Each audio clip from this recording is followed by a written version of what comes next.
Hi guys, welcome to our daily encounter.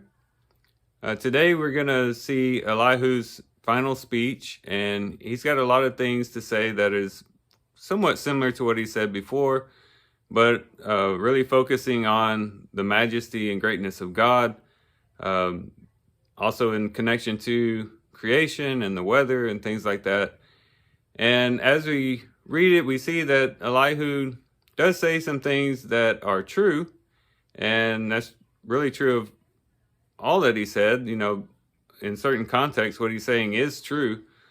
The only thing is he's taken the truth and misapplying it to Job's situation, and which is a danger that we can all, a trap we can all fall into whenever we are considering truth and then trying to apply it either to our lives or trying to relate it to someone else's situation. Sometimes the truth gets lost in translation, and it can be a dangerous thing.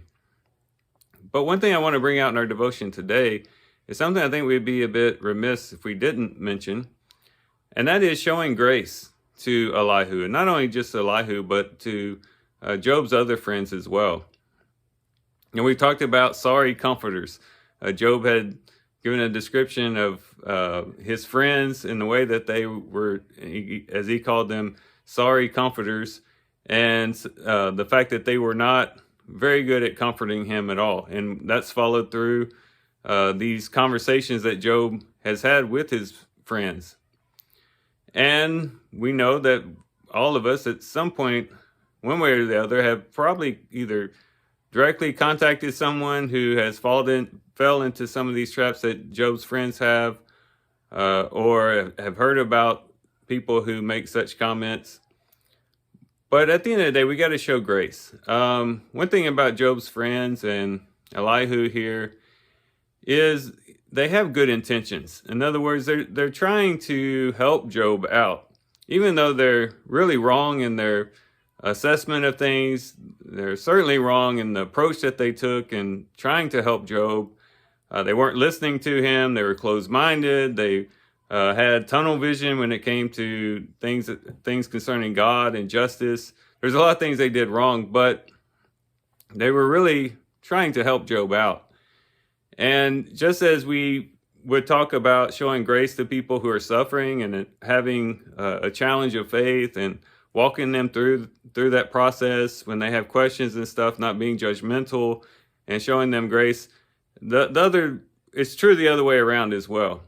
When we are the sufferers and we do get in contact with people who might fit in line with some of Job's friends, as discouraging as it can be, and maybe even hurtful sometimes that it can be, sometimes we got to look beyond the words that they're speaking and see the heart behind it.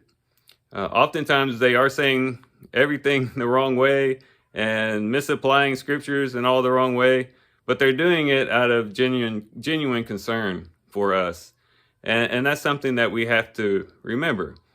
And really, at the end of the day, we all should be showing each other grace. We should be looking through the lens of the other person, whether it's the sufferer looking through the lens of the ones who are trying to comfort him or her, or vice versa. But in all respects, we should assume good intentions by the other person and just kind of show grace in that respect as well. So as we are getting more to the end of the book of Job, we definitely have closed this section of these different conversations between Job and his friends. Let's walk away with just trying to show each other grace. No matter what side of the fence we're on, no matter which side of suffering we're at, let's just show each other grace. Understand that we're all striving to do what's right for the most part. We do mess up and we do misunderstand things. Sometimes we misapply things. But at the end of the day, we've just got to love each other and show some grace towards one another. And I think that would be really the best approach to take. That would lead to the least amount of hurt feelings and grudges that perhaps we carry with us in the years to come. So with that, guys, I do thank you for watching the video today. Hope you guys have a great day. Love you guys. God bless.